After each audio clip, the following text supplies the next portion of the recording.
Today was as also a difficult day emotionally. And although that those difficult emotions are related to something in my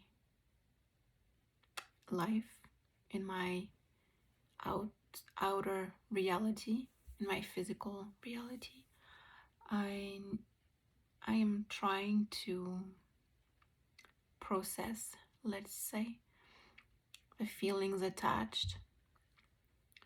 My mind wants to understand. My mind says this is too weird and too much of a strong pattern in my life for decades and decades, despite all the work on myself. So my mind says this pattern must be related to trauma. So I try to process the emotion that's in the body, and by processing I simply mean feel it fully. And also, this is very simple, and we hear a lot about it in the healing trauma, or in the recovery or somatic work, that it's the key to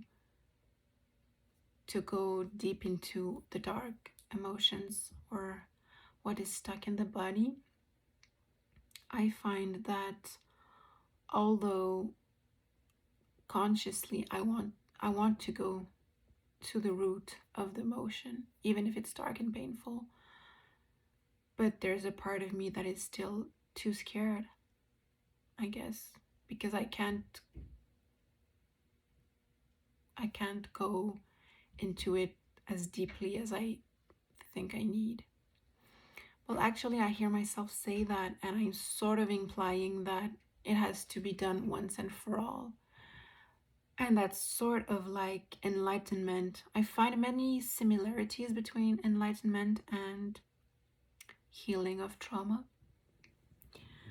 in a sense that ultimately we all have trauma, big and small. We all have repressed emotions in the body, and when we manage to feel them fully, we don't get triggered anymore, and we are free in a sense. And enlightenment seems to be the same. Sorry. It seems like the more you let go of your identity, your thoughts, your ego, your sense of self, the more free you become and the less suffering you feel and you experience. And in both ways, we often think of people who went through a major release, like they were shaking on the floor and then suddenly they were healed, or they relived their entire trauma and it was released for good. Or those people who had a sudden and permanent awakening, like Eckhart Tolle or Byron Katie, or those are the two I can think of.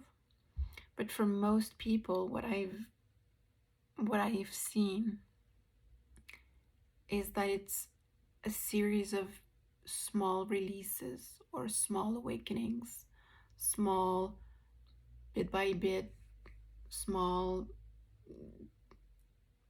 disidentification with thoughts and emotions, and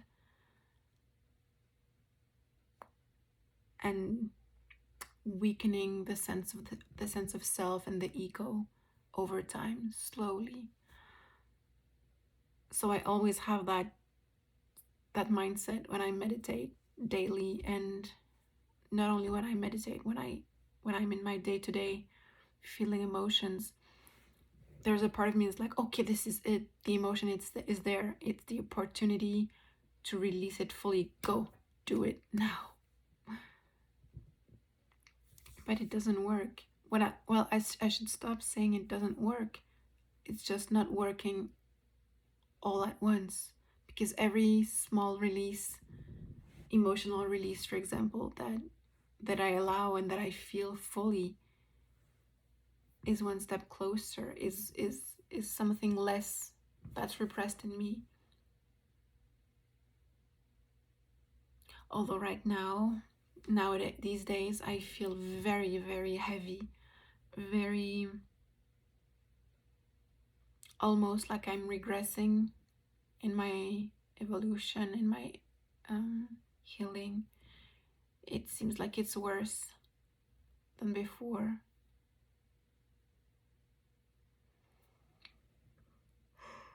I think this is the benefit of recording these videos for myself. I get to reflect and think of my thoughts, to express them. So that allows me, that forces me to be a bit more objective and have zoomed out view of my situation and of my inner state.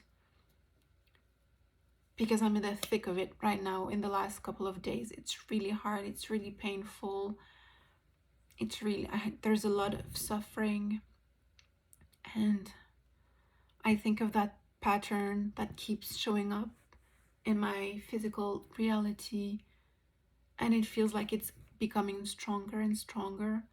But that might not be the case. It may look like it's getting stronger because I feel it a lot. But the fact that I feel it a lot and I don't repress it. I don't have drinks with friends or drinks with myself. I think alcohol is a big thing for that. Even if you don't drink too much, only that one glass of wine to treat yourself or to unwind, even if you won't totally dissociate when you take one glass of wine, still it's something to soothe yourself. It's like a band-aid. It's like, oh, this is too painful, this is going to make me feel better. And it's like, yeah, I try to not do anything to make myself feel better. Not that I want to bask in my suffering, but I want to feel it. So when I sense the emotions and the feelings and the sensations come up, I pause and I stay there as long as I can. I'm dedicated to crying my eyes out. I don't know if that's the expression.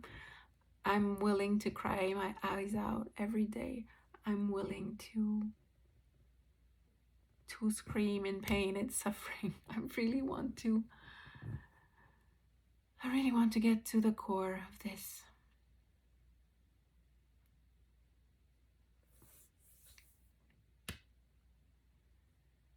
And yesterday, in the last couple of days, I sat for my meditation quite early as I could, as soon as my daughter left for school.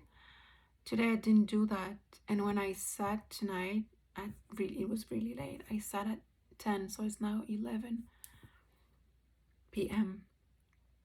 When I sat, my body, my thought, my head was like, oh, finally. It felt like it had been so long.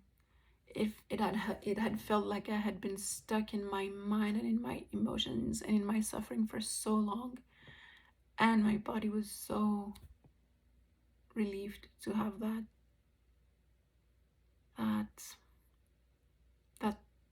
sitting still period.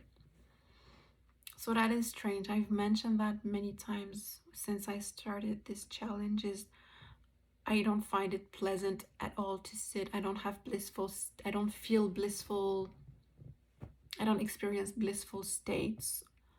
It's just painful. It's just chaos and thoughts and sensations in the body and the throat, for me especially.